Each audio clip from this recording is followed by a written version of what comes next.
ঢেলে সাজানো হচ্ছে নেহরু স্টেডিয়াম। অলিম্পিক পর্যায়ের ফুটবল ম্যাচের উপযুক্ত করে তোলার জন্য 765 কোটি টাকা বরাদ্দ করল অসম সরকার।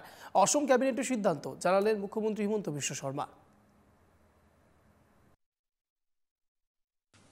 আপোনালোকৰ মনত আছে যে গুৱাহাটী ভ্ৰমণৰ সময়ত প্ৰধানমন্ত্ৰী নৰেন্দ্ৰ মোদী ডাঙৰীয়াই গুৱাহাটী নেহেৰু ষ্টেডিয়ামক ফিফা অলিম্পিক লেভেলৰ এখন ফুটবল ষ্টেডিয়ামলৈ ৰূপান্তৰ কৰাৰ